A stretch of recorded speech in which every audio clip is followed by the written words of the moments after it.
English speaking के इस course day 9 में आपका हार्दिक स्वागत है। आज हम बात करने वाले हैं विल हैव और शैल हैव के बारे में। लास्ट दो वीडियो में हमने डिस्कस किया था हैज हैव और हैड के बारे में। पहले उनको जान लेते हैं, फिर आगे बढ़ते हैं।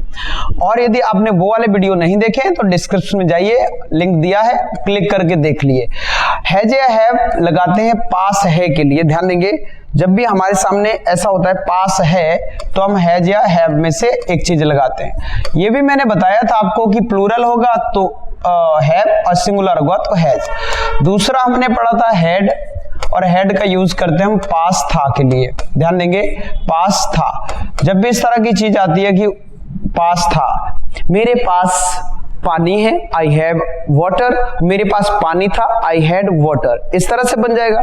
मैंने कहा मेरे पास समय है, आई हैव टाइम, और आई हैड टाइम पास्ट हो जाएगा। तो ये हमने प्रेजेंट और पास्ट दोनों पढ़ लिए थे, अच्छे से समझ में आ गए थे।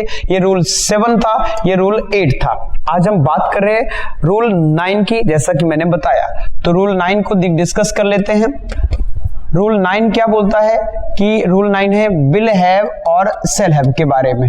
तो मैं विल हैव ही लिख रहा हूं तो काम चल जाएगा विल हैव से, क्योंकि शैल हैव आई और वी के साथ ही यूज करते हैं। तो मैं केवल समझने के लिए विल हैव ही लिख रहा हूं, आप समझ जाना। इसमें देखिए, यहां देखने को मिलेगा पास होगा। ध्यान देंगे, पास होगा, पास होगा, पास होगी, इस तरह की चीजें यहां देखने को मिलेगी। जैसे मैंने कहा, उसके पास समय नहीं होगा, उसके पास पैसे नहीं होंगे, उसके पास घर नहीं होगा, उसके पास गाड़ी नहीं होगी। इस तरह की बातें यहां की जाती है। मेरे पास गाड़ी होगी, मेरे पास पैसा होगा, मेरे पास अच्छी सी कोचिंग होगी, मेरे पास क्या होगा, मेरे पास बहुत सारी नॉलेज होगी। इस तरह की बातें इसमें देखने को मिलती है। सब्जेक्ट सबसे पहले लगा देंगे, उसके बाद विल हैव या शैल हैव में से एक चीज आई और वी होगा तो उसके साथ शैल हैव का यूज करेंगे। आप समझ जाना, मैं सीधा विल हैव ही लिख रहा हूं क्योंकि मैं ऑलरेडी बोल चुका हूं इस बात को। ऑब्जेक्ट और अदर वर्ड ये देखने को मिलेगा। बहुत छोटे छोटे वीडियोस रहते हैं, 3-4 मिनट के, अच्छे से देख लिया करें।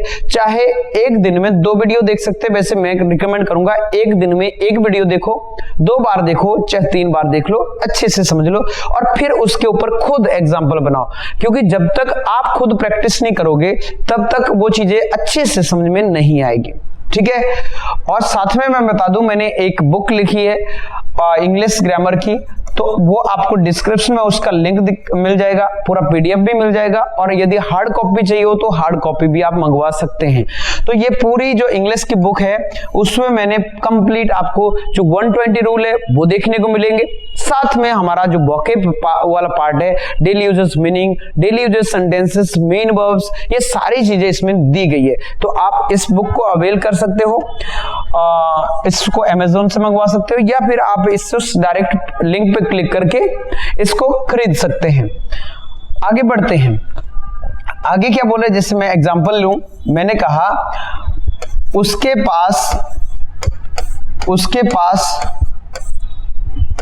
पैसे होंगे, उसके पास पैसे होंगे। इस तरह से मैं बात कर रहा हूं, उसके पास पैसे होंगे। अब यहां देखिए क्या हो जाएगा, ही, अब उसके पास होंगे तो ही विल हैव मनी, इस तरह से हो जाएगा। मैंने कहा मेरे पास कल समय नहीं होगा, मेरे पास कल समय नहीं होगा, इस तरह से ये आपको देखने को मिलेगा। तो समझे बनाते हैं, आई बिल लग जाएगा, आई के साथ बिल भी लगा सकते हैं। आप जब किसी बात को प्रेशराइज या किसी बात को एक कॉन्फिडेंस से कहते हैं, एक प्रेशराइज रूप से कहते हैं, तो आई के साथ बिल भी सही होता है। तो I will not have time, और कल की यहां टुमारो हो जाएगा। बात यह सबको समझ में आ गई होगी। I will not have time tomorrow, मेरे पास कल समय नहीं होगा, मेरे पास कल समय होगा तो आई हैव टाइम टुमारो, इस तरह से बन जाएगा। मैंने कहा उसके पास कार नहीं होगी, तो he will not have car. ध्यान देंगे, यहां नॉट कहां लगाएंगे, विल और हैव के बीच में नॉट यूज किया जाएगा। क्लियर?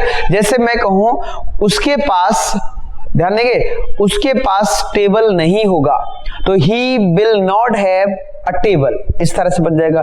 उसके पास पेन नहीं होगा तो he will not have a pen, इस तरह से बन जाएगा। यानी कि नॉट आप विल और हैव के बीच में यूज करेंगे।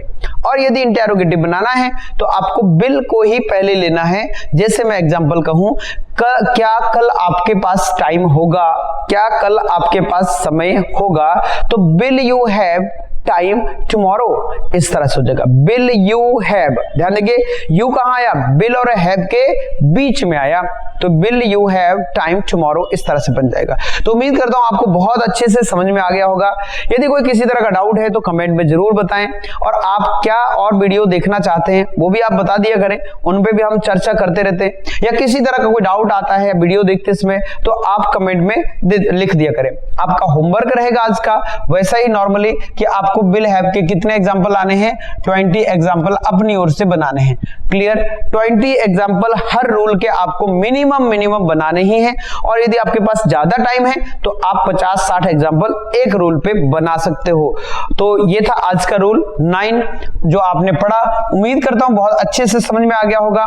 यदि वीडियो अच्छा लगे तो लाइक कर दीजिए, शेयर कर दीजिए, और चैनल पे नए हो तो सब्सक्राइब करते जाना, और हाँ, घंटी वाला बटन जरूर दबाना ताकि नोटिफिकेशन आप तक पहुंचते रहे। वीडियो देखने के लिए बहुत बहुत धन्यवाद।